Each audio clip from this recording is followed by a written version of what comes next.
বিসমিল্লাহির রহমানির রহিম।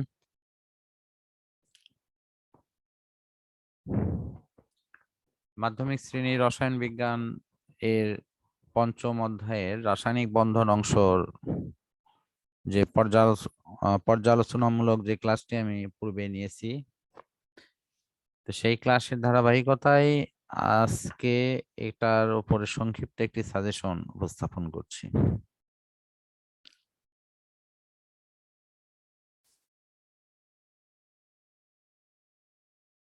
আসলে আমাদের সৃজনশীল অংশে সাজেশনটি করা খুবই কঠিন কাজ।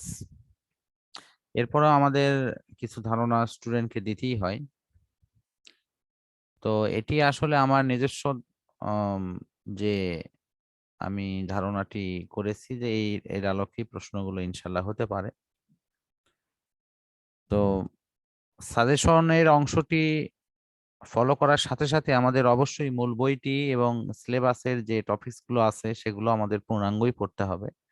বাট এই অংশগুলো আমরা একটু বেশি ভালো করে পড়ার ইনশাল্লাহ চেষ্টা করব।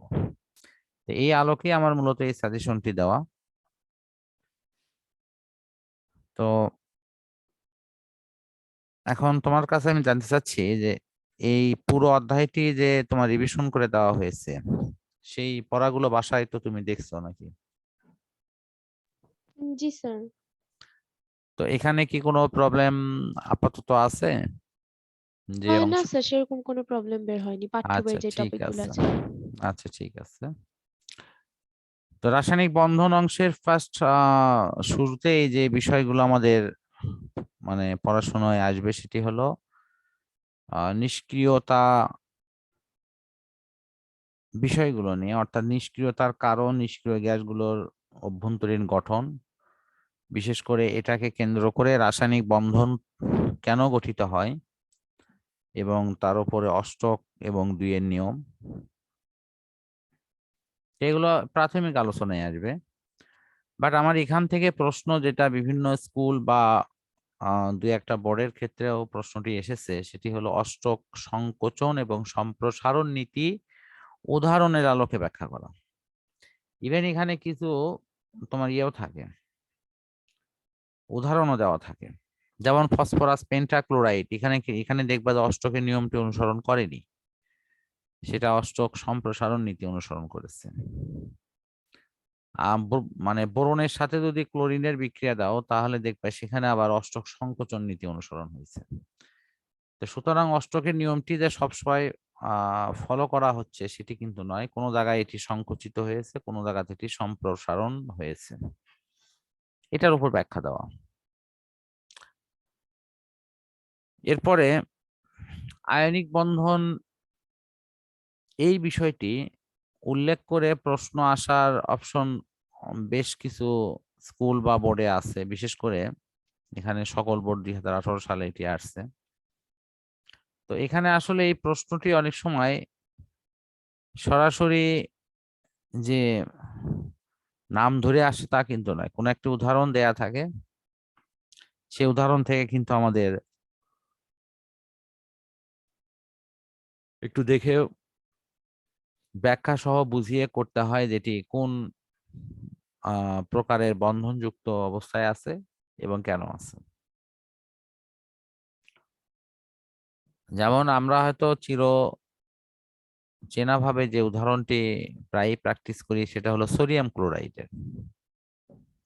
বাট এখানে সোডিয়াম ক্লোরাইড না দিয়ে ক্যালসিয়াম ক্লোরাইড দিল, কি প্রকারের যৌগ? তোমার উত্তরের সপক্ষে যুক্তি দেখাও। অথবা ক্যালসিয়াম এবং ক্লোরিন অথবা এরকম কোন ধাতু বা অধাতু দুটি মৌলের কথা উল্লেখ থাকলো, তারা পরস্পরের সঙ্গে কিভাবে যুক্ত হয়ে যৌগ গঠন করে এটা চিত্র সহ ব্যাখ্যা করো। তো বইয়ে যদি সোডিয়াম ক্লোরাইডের যে উদাহরণটি আছে এটার মতো করে অনুরূপ ভাবে অন্যান্য উদাহরণগুলো তোমাকে এখানে সন্নিবেশিত করতে হবে। তা আয়নিক বন্ধন বা আয়নিক বন্ধনের কোনো উদাহরণ দিয়ে যদি প্রশ্ন আসে সেটা এরকমই হবে। তবে এই বন্ধনের ক্ষেত্রে সবচেয়ে বেশি প্রশ্ন যেটা আসছে সেটা হলো সমযোজী বন্ধন থেকে। সমযোজী বন্ধনে সরাসরি প্রশ্ন আকারে না আসলেও বেশ কিছু উদাহরণ দিয়ে একের পর এক প্রশ্ন কিন্তু আসছে যে এই যেমন কার্বন টেট্রাক্লোরাইড বা অ্যামোনিয়া অথবা কার্বন ডাই অক্সাইড, এরকম বিভিন্ন যৌগ উল্লেখ করে দিয়ে প্রশ্ন করা হতো যে উক্ত যৌগের বন্ধন প্রকৃতি ব্যাখ্যা করো। আর সেক্ষেত্রে তার অভ্যন্তরীণ কি বিন্যাসটি থাকার জন্য সেই সমযোজী বন্ধন তৈরি করেছে তার উপর ব্যাখ্যা দাও। এই নিয়ে গ এবং ঘ নম্বরে কিন্তু অনেক প্রশ্ন আসছে, যেটা অলরেডি এখানে উল্লেখ করা আছে। ঢাকা বোর্ডে দেখো 2016, 17, 15, রাজশাহী বোর্ডে 17, দিনাজপুর বোর্ড 2015, 17, 19, এরকম কুমিল্লা বোর্ড 2016, চিটাগাং বোর্ড 2016, 19, সিলেট বোর্ডেও আসছে, বেশ 3বার আসছে এটি, 2015, 16, 19, যশোর বোর্ডেও আসছে বেশ কয়েকবার, এটি 2015, 16, 17, 19, বরিশাল বোর্ডেও দেখো 2017, 19। অর্থাৎ তুমি যদি এই বোর্ডের কোশ্চেন গুলোতে তুমি ফলো করো তাহলে দেখবা যে এগুলোর গ এবং ঘ নম্বরে বিশেষ বিশেষ প্রশ্নে গিয়ে তুমি এই অধ্যায়ের এই সমযোজী বন্ধন কেন্দ্রিক কিন্তু প্রশ্ন ইনশাল্লাহ খুঁজে পাবা। তো আশা করি যে এই প্রশ্নের বহুবার আসার উপর ভিত্তি করে এই সহজেই বুঝতে পারছো যে এটি কতটা গুরুত্বপূর্ণ। এরপরে যে টপিকসটি নিয়ে আলোচনা করব সেটি হলো বন্ধন জোড় এবং মুক্ত জোড়। এটা আমাদের নতুন এবং পুরাতন সিলেবাসের বই সমন্বয় করে যদি পড়া হয় তাহলে দেখা যায় যে সমযোজী যৌগের ক্ষেত্রে সরাসরি বিক্রিয়াতে অংশগ্রহণকারী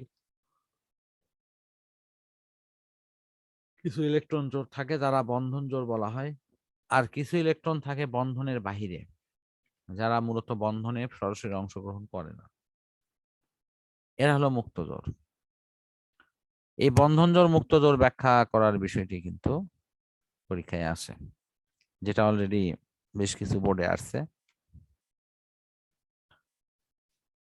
তারপরে আয়নিক এবং সমযোজী যৌগের বৈশিষ্ট্য সংক্রান্ত যে শিরোনাম, সেখান থেকে ফার্স্ট যে বৈশিষ্ট্যটি নিয়ে আলোচনা আছে সেটি হলো কোন যৌগটি পোলার দ্রাবক অর্থাৎ পানিতে দ্রবণীয় অথবা দ্রবণীয় নয় সেটির ব্যাখ্যা। এটার ম্যাক্সিমাম ক্ষেত্রে তোমার পানিতে আয়নিক যৌগ কিভাবে দ্রবীভূত হয় অথবা সোডিয়াম ক্লোরাইড অথবা ক্যালসিয়াম ক্লোরাইড অথবা এরকম কোনো আয়নিক যৌগ উল্লেখ করা থাকবে, এটি কিভাবে পানির মধ্যে দ্রবীভূত হয়। এর প্রশ্ন এবং এর ছবি তো তোমার দেখা আছে? জি স্যার। আচ্ছা, ছবি দেওয়ার ক্ষেত্রে আমার মনে হয় যে আগের বইয়ের একটু হেল্প নিও, সেখানে ছবিগুলো অনেক সুন্দর করে আঁকানো আছে। স্যার মানে ওই যে ওই ছবিটা না, যেমন সোডিয়াম ক্লোরাইডের ক্ষেত্রে সোডিয়ামকে ঘিরে হচ্ছে হাইড্রক্সাইল আয়ন, আর হচ্ছে ইয়েস ক্লোরিনকে ইয়েস ঘিরে ইয়েস হচ্ছে। ইয়েস, ওটাই ওটাই ওটাই ওটা দেখো আগের বইতে একটু সুন্দর করে দেওয়া আছে, মানে স্টার সিস্টেম করে রাখানো আছে। আগে এখনকার আর আগের বইয়ের কম্বিনেশন করলে অনেক সুন্দর হবে মনটা।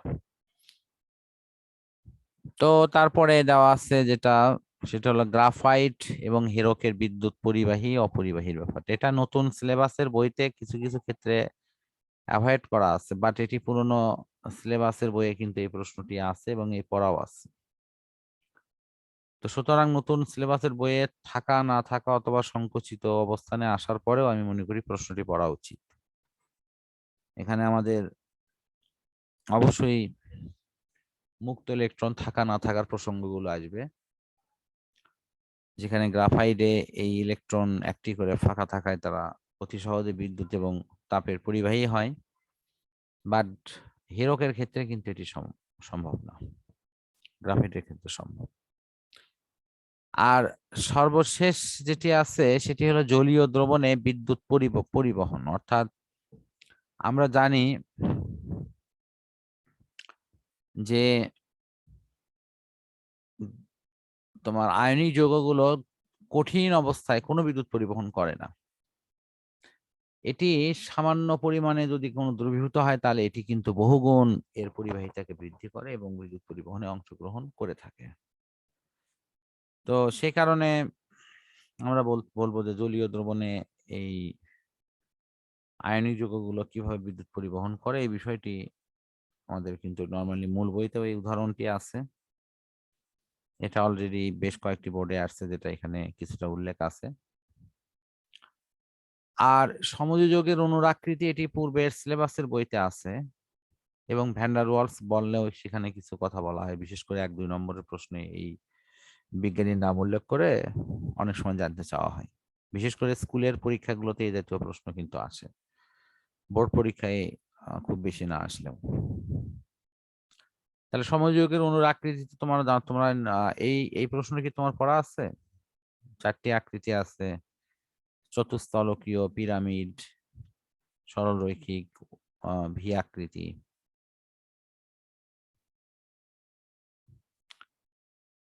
তোমার এই প্রশ্নের অ্যান্সার কি পড়া আছে সমযোজকের অণুর না স্যার, আকৃতি? এটা পড়া নাই। আচ্ছা, তাহলে আমার মনে হয় এটা তোমার ওই আগের সিলেবাসের যে বইটা আছে সেটাতে থেকে তোমার একটু দেখা প্রয়োজন। ভ্যান ডার ওয়ালস বললে আসলে নতুন ভাবে খুব বেশি আহ, থিম নাই। এটা হলো গ্যাসীয় অণুগুলো পরস্পরকে মানে প্রবলভাবে আকর্ষণ করে না, দুর্বলভাবে আকর্ষণ করে, এবং তারা গ্যাসীয় যে বৈশিষ্ট্য সেটি কিন্তু ধারণ করে। অর্থাৎ তাদের মধ্যে যে পরস্পরের প্রতি আকর্ষণ সেটা কিন্তু এইভাবে থাকে না। তা আকর্ষণ না থাকার ফলে দেখা যায় যে এরা অনেকটা মুক্ত হয়ে ঘোরাঘুরি করতে পারে। তা এই যে দুর্বল ধরনের বল বিজ্ঞানী ভ্যান ডার ওয়ালস এই গ্যাসীয় পদার্থের ক্ষেত্রে আমাদের কাছে উপস্থাপন করেন, সেটি মূলত দুর্বল ভ্যান ডার ওয়ালস বল নামে পরিচিত। তো এখানে সমযোজকের অণুর আকৃতির প্রসঙ্গে আমার মনে হয় যে আমাদের এই সাজেশন মূলক পড়াটির সমাপ্তি হওয়া সাপেক্ষে পরবর্তীতে তুমি এই মূল বই থেকে এই পড়াটি দেখে নিও, এবং এটা অনেক সহজ পড়া আর কি। এবং এর পড়ার মাধ্যমে তুমি জানতে পারবা যে সমযোজী যৌগগুলো কেমন আকৃতিতে যৌগ গঠন করে এবং কেন করে, ইনশাল্লাহ কেন সহ এটি জানতে পারবো। তার মনে হয় তাহলে এই অধ্যায়ের মোটামুটি সাজেশন মূলক যে আলোচনাটি সেটা আপাতত সমাপ্ত হলো।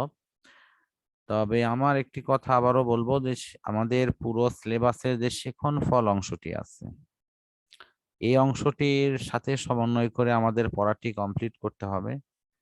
সরকারি রুলসে শেখন ফল থেকেই মূলত সৃজনশীল সেট আপ হয়। শেখানোর জন্য যে কোনো শেখন ফল থেকেই সৃজনশীল সেট হতেই পারে। তবে আমার এই সাজেশন দেখানোর উদ্দেশ্য একটি, সেটি হলো যে আমরা মোটামুটি এই অংশগুলো একটু জোর দিয়ে পড়বো, বাট বাকি অংশগুলো সবই মোটামুটি যতটা ভালোভাবে পড়া সম্ভব ইনশাল্লাহ পড়বো। তার মধ্যে যে আমরা কিছু জিনিস একটু বেশি ভালো করে পড়বো, সেই পড়াটি করার ক্ষেত্রে এই সাজেশনটি আশা করি সহায়ক হবে। আমি আবারও বলবো বারবার যে এই সাজেশন নেওয়ার অর্থ এই নয় যে শুধু এই কয়টাই প্রশ্ন পড়বো বাট অন্যগুলো পড়বো না, এমনটি যেন না হয়। ঠিক আছে তো? জি স্যার। আচ্ছা, তাহলে আমি আপাতত এই সাজেশনমূলক যে যে কার্যক্রমটি সেটা এখানে সমাপ্ত করছি। পরবর্তীতে অন্য অংশ নিয়ে ইনশাল্লাহ কথা বলবো।